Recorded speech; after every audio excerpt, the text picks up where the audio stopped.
Bonjour et bienvenue dans votre magazine des nouvelles technologies Newstech Hebdo. Au sommaire cette semaine, on parle de ces nouvelles startups du web qui risquent de révolutionner notre mode de vie.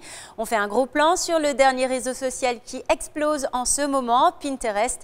Et en deuxième partie, nous vous proposons un tour d'horizon des dernières innovations.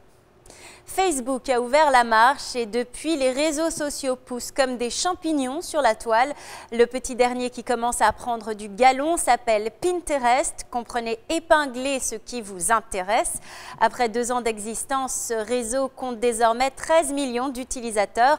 Le principe est simple. Sur un tableau virtuel géant, vous collez toute image ou vidéo que vous croisez sur le net et qui retient votre attention.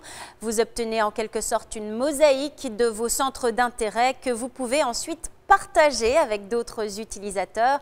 Ce site n'a aucune utilité particulière si ce n'est le plaisir des yeux et celui du partage. Bien que Pinterest ne soit pas encore en dehors de sa phase de test, il n'est accessible que par invitation. Sa fréquentation a explosé ces derniers mois. C'est d'ailleurs une aubaine pour les publicitaires et les marques. Pas besoin de réclames payantes. Les internautes assurent eux-mêmes la promotion des objets ou produits qu'ils aiment et revendiquent.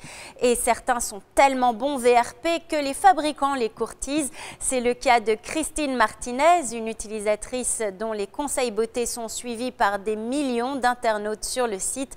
Une marque de maillot de bain lui a récemment offert une semaine de vacances au soleil. Les utilisateurs semblent donc se faire à l'idée de se créer une identité virtuelle. Ils sont de moins en moins frileux concernant le partage des données personnelles et des opinions. Et les startups l'ont bien compris. Aussi, les nouvelles tendances présentées jeudi et vendredi dernier au forum NetExplo à Paris vont vers plus de transparence et de collaboration. Par exemple, le projet Dollars for Docs créé par le site ProPublica crée des bases de données sur les médecins et leur financement pharmaceutique, où Silk Road Point affiche les compétences des collaborateurs d'une même entreprise. Concernant le partage sans frontières du savoir-faire, le projet japonais WBNS propose de mettre l'expertise de professionnels à portée de main. Grâce à une caméra et à des lunettes, un ouvrier ou un artisan peut réaliser des tâches en suivant les gestes d'un expert projeté en temps réel. Si beaucoup de ces projets soulèvent le problème de la dictature de la transparence, il faut se rappeler que c'est bien l'utilisateur qui crée la demande et donc les tendances. Chacun est libre d'utiliser ces nouveaux outils ou pas. Newstech Hebdo, c'est tout pour aujourd'hui. Je vous retrouve la semaine prochaine pour un autre numéro de votre magazine Tech avec NYFP.